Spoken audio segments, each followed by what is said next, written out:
Okay, people, I am back with more AOT explanations, debunking, whatever the fuck you want to call it. So you see the title of the video, you see the thumbnail, this scene right here. A lot of people do not understand this scene. So I am here to explain it. And I have two goals with this video.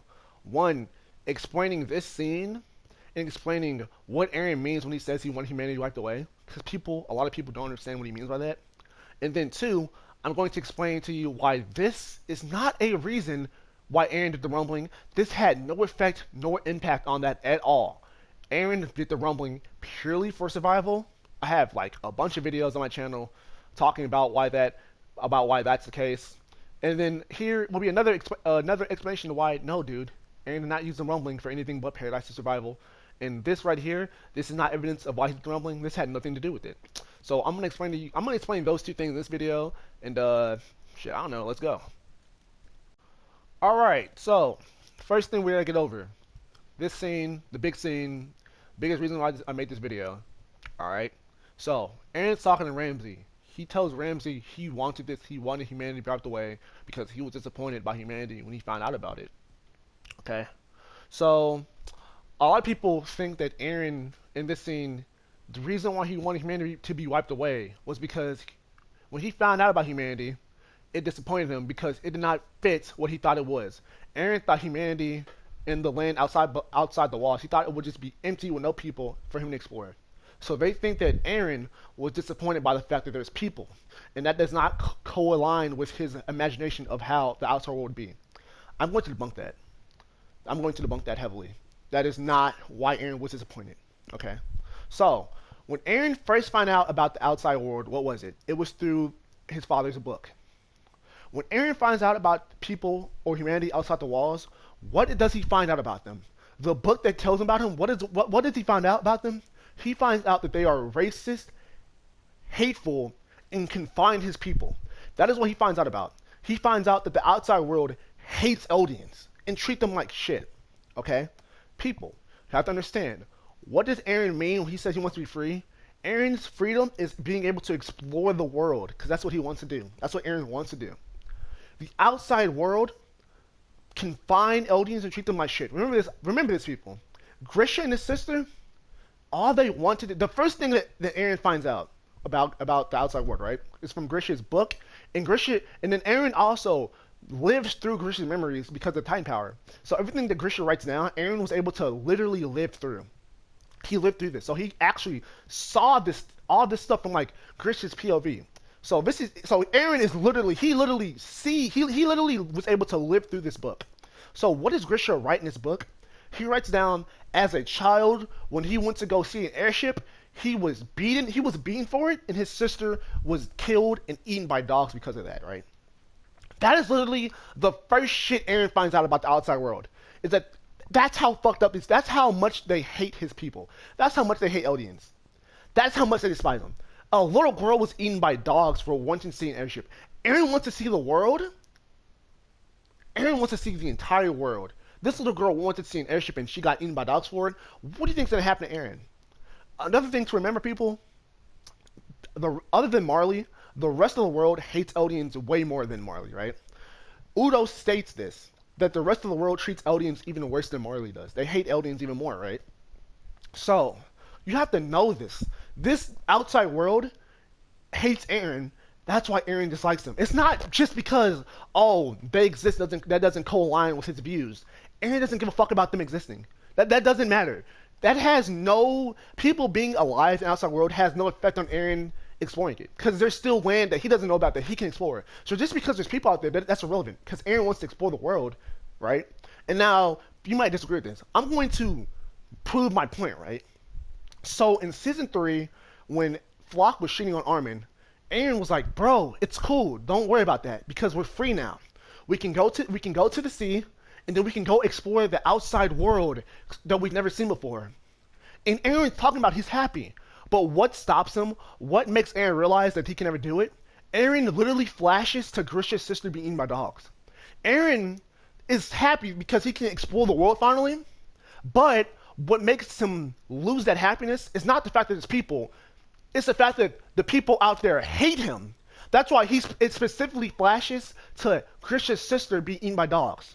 Aaron's not upset that there's people out there because that's irrelevant because Aaron can still explore the land. Alright? It's the fact that those people hate Eldians and do terrible shit to them and would never let Aaron explore. They would never let that happen. That is why Aaron was so disappointed by the outside world. It wasn't just, oh, there's people that exist. No, that's stupid. That's so stupid. What?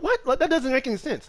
It is obviously because the people were racist toward Eldians and they would never let Eldians or Aaron be free, right?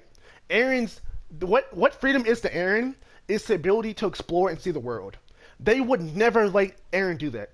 Eldians literally live in internment camps, right? So, and Aaron's also a Paradisian Eldian, which they hate even more than regular Eldians. They're island devils, as they call them. So that is why Aaron was so disappointed. Not just because, oh my god, there's people that exist, I don't like that. No, it's because those people restrict his freedom. Now, someone tried to make the retarded, stupid argument to me that, oh, the book is how Aaron found out about it, and the book talks about humanity. So Aaron just, from frame one, as soon as he found out there were people outside the walls, he started hating them. Even though the literal book that told him about humanity told him and explained to you that they're hateful. So, okay, let me make an example, right? Let's say I'm a regular man. I read a book that talks about Nazis.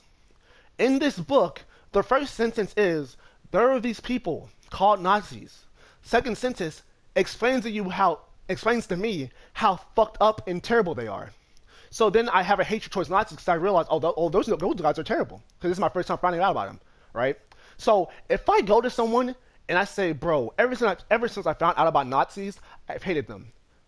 Does it make more sense for me to, A, hated them since the first sentence that just told me that there are people called Nazis? Or two, or am I talking about the fact that in the second sentence, or as the book elaborated more and explained to me what these people are, oh, I hated them? Basically what I'm trying to say is, Aaron's saying he hated humanity since he found out about them. Yes, it's since he's read the book.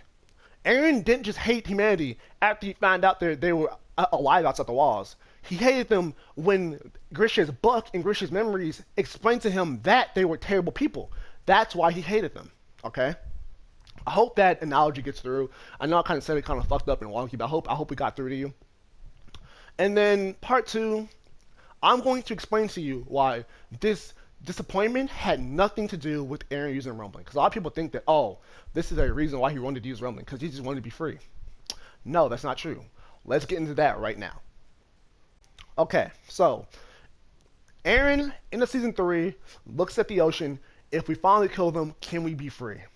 That is the first seeds of rumbling ideology that we get from Aaron, right?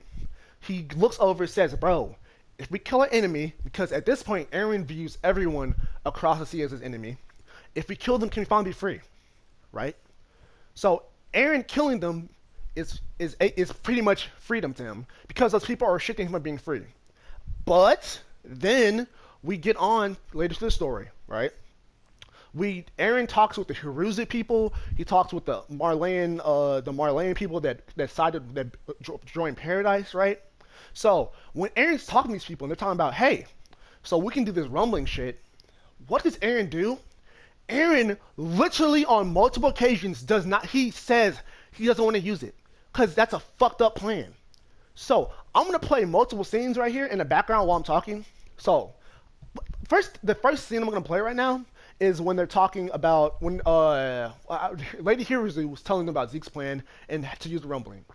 Aaron literally says, screw Zeke's plan, and also, the rumbling, we don't know if the rumbling's actually a good option, let's not use it.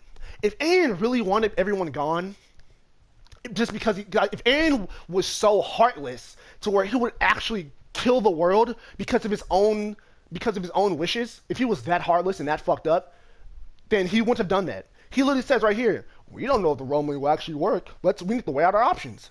Aaron's literally trying to find other options. He does not want to use rumbling.